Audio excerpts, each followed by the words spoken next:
Hey there, YouTube. Stephen here with Walk Out Your Faith.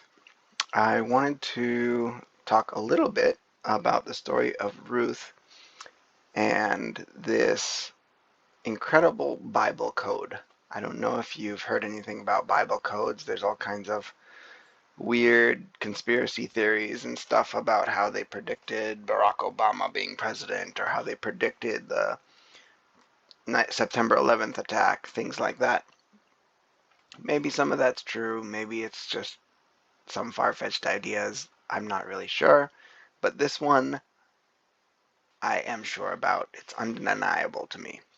So since we are at Hag Shavuot, we read Megillat Ruth. And I want to look at this Bible code that is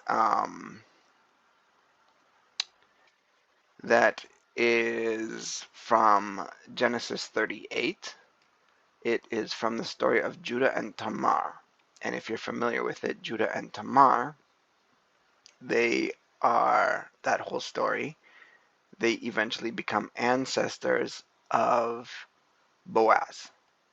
And through that, the lineage of David, and through that, the lineage of Yeshua. So I pulled up this Bible code software, and a lot of the Bible code videos I see, they go really fast and they don't give you a chance to really look at what's going on. So I wanted to just look at this one code and kind of show you what's going on. So here I've got this section. I put all together the whole chapter of Genesis 38 in my parameters. And in here, so it just has all the letters strung together. This is how these skip letter codes work. And I have them in 49 letters apart. So if I'm going here and saying, well, it depends on how you count. If I say we skip 49 letters, let's see, we got 1, 2, 3, 4, 5, 6, 7, 8, 9, 10, 11, 12, 13, 14, 15, 16, 17, 18, 19, 20, 21, 22, 23, 24, 25, 26, 27, 28, 29, 30, 31, 32, 33, 34, 35, 36, 37, 38, 39, 40, 41, 42, 43, 44, 45, 46, 47, 48, and 49. So it becomes the 49th letter from in columns. That's the way I have this set up. So we're skipping equally 49 letters, or we're skipping 48, clicking on the 49th, depending on how you count them. And I have it aligned in such a way that we start with this Vav partway through. And I did a little bit of searching on this Bible code software, and as far as I can tell, this is the only way with these parameters that I could get it to come up with all of these names in the whole Torah in one section. And that's what's amazing to me, is it's in the section of Judah and Tamar, and you have to set it up in this way with this alignment, and you're not going to find it like that anywhere else in the Torah. So we go through here, and you can read it just straight if you want to. Vayehi ba'et hahu, vayarad Yehuda,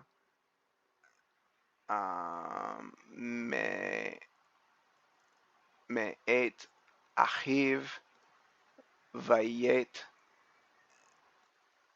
ad ish adulami ushmo chira. Okay, so you can just read it straight. You can see that it's there. That's the scripture. And it was at that time that Judah went down to his from his brothers, and he went unto a man who was he was an Adulamite man, whatever that means, and his name was Hira. Um, so you can just read it straight like that. You can see that this is, in fact, the Bible verses from Genesis 38. But now we've got it set up this way, and I want you to see, here we have the name Ruth twice. It shows up here.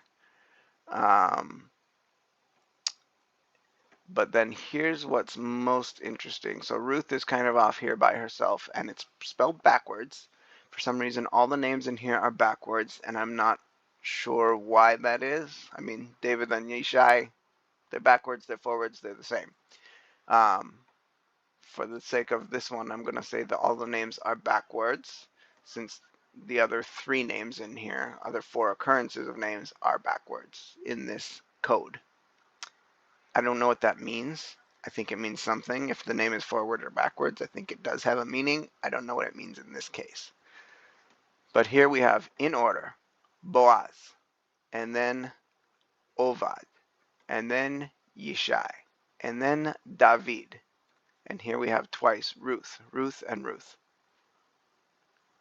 And this is in the story of Judah and Tamar.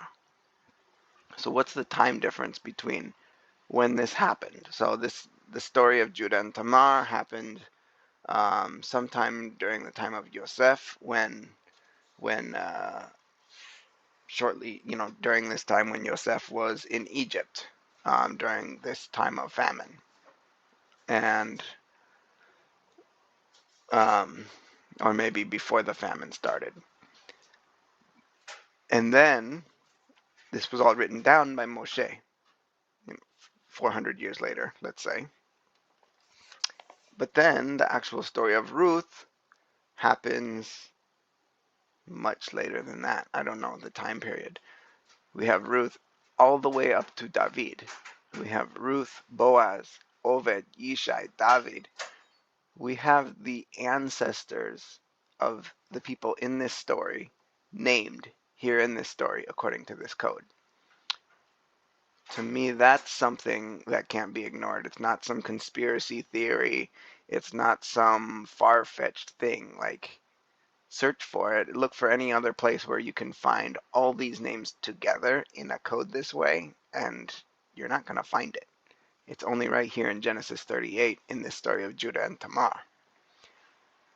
So that's amazing, and I wanted to share that with you all, especially because there's so many times where I've seen videos of Bible codes and they try and show you as many as they possibly can, and they go so fast you don't get to really look at this. So I wanted to give you a chance to see the screen here and see this code and be able to come to your own conclusions of, is this something that a human could possibly have written in the Torah?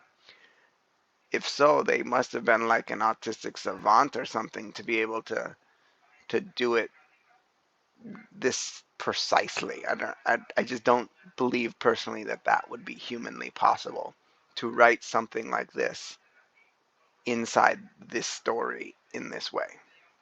So I hope you found some benefit to that, and I want to wish you a happy Shavuot. And if you want to look into Bible codes more, I think it's a really fascinating topic. There's a whole bunch of depth to it, where you can get into, all kinds of things that are far beyond my knowledge at this point.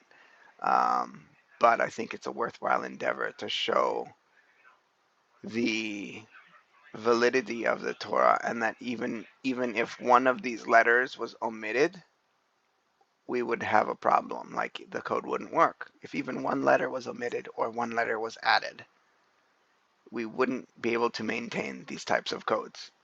So I want you to keep that in mind, and I want you to investigate for yourself and see what you find. Anyway, happy hunting.